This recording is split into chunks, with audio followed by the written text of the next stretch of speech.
वंशागत के आणविक आधार चैप्टर के एक नए वीडियो में आपका स्वागत है। तो स्टूडेंट, इस वीडियो में हमारा टॉपिक है आरएनए। आरएनए क्या होता है, इसका फुल फॉर्म क्या होता है और आरएनए किन जीवों में आनुवंशिक पदार्थ का कार्य करता है, तो इन सब के बारे में हम आपको इस वीडियो में बताएंगे। तो चलिए फ्रेंड्स, समय न गवाते हुए वीडियो को शुरू करते हैं। तो सबसे पहले तो आपको आरएनए के बारे में पढ़ना है।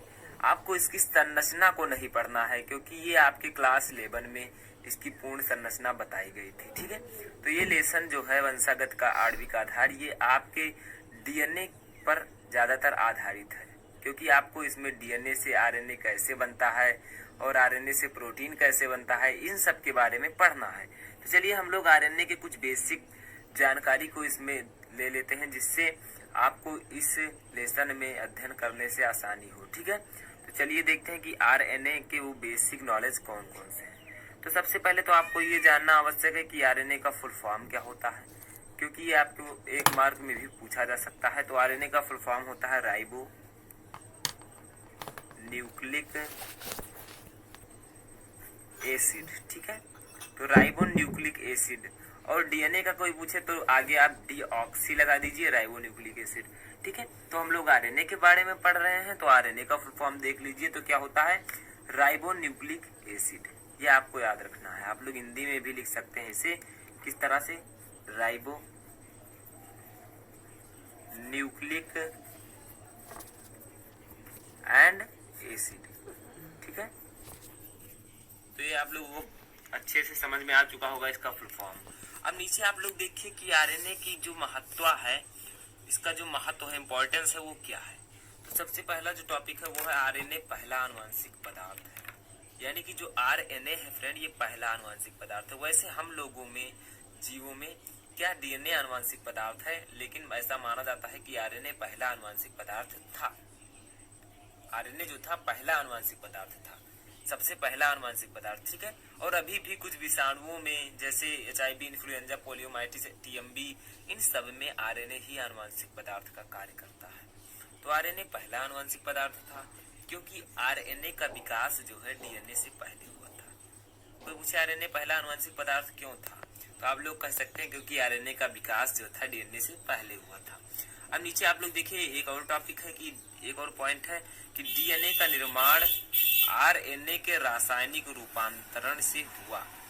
ठीक है, तो डीएनए कब निर्मित हुआ? ये आरएनए का जब रासायनिक रूपांतरण कराया गया, इसे रासायनिक रूपांतरण के द्वारा आरएनए का निर्माण डीएनए का निर्माण आरएनए से हुआ। ठीक है, तो ये आपको याद रखना, ये पॉइंट अवश्य याद रख लीजिए कि आरएनए ही पहला आनुवंशिक पदार्थ था।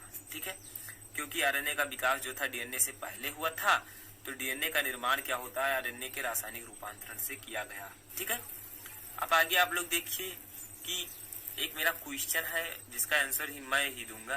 तो क्या है, क्या आरएनए भी आनुवंशिक पदार्थ का कार्य करता है? तो आप लोगों को बताना है। तो इसका उत्तर है हाँ, क्योंकि मैंने आपको पहले ही बताया है कि आरएनए भी आनुवंशिक पदार्थ का कार्य करता है। किसमें करता है? कुछ विषाणुओं में, वायरसेस में करता है, और उन विषाणुओं का नाम भी मैं पहले बता चुका था। तो आरएनए का जो है, इसमें मैं आपको इसके एग्जांपल्स बताऊंगा फिर से एक बार। ठीक है, तो इस बार आपको अच्छे से लर्न कर लेना है। तो देखिए, क्या आरएनए भी आनुवंशिक पदार्थ का कार्य करता है? तो आपका आंसर होना चाहिए हाँ। तो पूछेगा किसमें करता है, तो आप कह दीजिए कुछ विषाणुओं में। ठीक है, कुछ विषाणुओं में। अब देखिए, विषाणुओं को जो है सजीव और निर्जीव के बीच की कड़ी माना जाता है, इसलिए कुछ विषाणुओं में जो है आरएनए भी आनुवंशिक पदार्थ का कार्य करता है। ठीक है, तो ये आप लोगों को याद रखना है। अब देखिए, वो विषाणु कौन कौन से हैं। तो एचआईवी शायद आप लोग जानते हो, ह्यूमन इम्यूनो वायरस, जिसके कारण एड्स होता है। ठीक है, एड्स नामक रोग, भयंकर रोग होता है एचआईवी के कारण। उसके बाद इन्फ्लुएंजा एक वायरस होता है जिसमें आरएनए आनुवंशिक पदार्थ का कार्य करता है। उसके बाद पोलियोमाइलिटिस, ये भी एक वायरस है जिसमें आरएनए आनुवंशिक पदार्थ का कार्य करेगा। टीएमबी, तंबाकू मोज़ेक वायरस, जो कि आप 11 में पढ़े होंगे, तो इसमें भी आरएनए ही आनुवंशिक पदार्थ का कार्य करता है। तो इन सभी में आरएनए आनुवंशिक पदार्थ का कार्य करता है। अभी भी कुछ चीजों में करता है, जैसे पौधों में पाए जाने वाले विषाणु, पौधों में जो कुछ विषाणु पाए जाते हैं उनमें भी आरएनए ही आनुवांशिक पदार्थ का कार्य करता है। ठीक है, ये आपको याद रखना है। उसके बाद देखिए और किसमें आनुवांशिक पदार्थ का कार्य करता है आरएनए, तो बैक्टीरियोफेज वायरस होता है जो कि जीवाणुओं का भक्षण करता है, यानी कि जीवाणुओं पर आक्रमण करता है। इसका मतलब ये जो बैक्टीरियोफेज वायरस है हमारे लिए लाभदायक होता है क्योंकि ये जीवाणुओं को पर आक्रमण करता है, उन्हें नष्ट करता है। तो बैक्टीरियोफेज विषाणु में आरएनए ही आनुवांशिक पदार्थ का कार्य करता है। अब बैक्टीरियोफेज के भी कई कैटेगरीज होती हैं, जैसे I2 एक बैक्टीरियोफेज है, ठीक है। उसके बाद MS2 एक बैक्टीरियोफेज होता है और R17 एक बैक्टीरियोफेज होता है। इन सब वायरसों में क्या करता है आरएनए ही आनुवांशिक पदार्थ का कार्य करता है। ठीक है, तो आप लोग इतना याद रखिएगा फ्रेंड, बहुत ही ज्यादा इंपॉर्टेंट है। ठीक है, अब आप लोग एक चीज और इसे यहाँ पर समझ लीजिए, मैं आपको यही बता देता हूँ, आगे भी आपको विस्तार से पढ़ना है। तो जो सजीव होते हैं उनमें क्या होता है फ्रेंड, उनमें डीएनए से बनता है क्या, डीएनए से बनता है एमआरएनए। ठीक है, डीएनए से एमआरएनए बनता है और एमआरएनए से बनता है प्रोटीन। ठीक है, किनमें, कुछ सजीवों में, जैसे हम लोग हैं मनुष्य, तो डीएनए से एमआरएनए, एमआरएनए से प्रोटीन। हम यही लोग नहीं, जैसे जानवर हो गए, कई ऐसे जीव हो गए तो जिनमें डीएनए से एमआरएनए बनता है, एमआरएनए से प्रोटीन बनता है। ठीक है, तो डीएनए से एमआरएनए का बनना जो होता है फ्रेंड, वो कहलाता है ट्रांसक्रिप्शन। ट्रांसक्रिप्शन,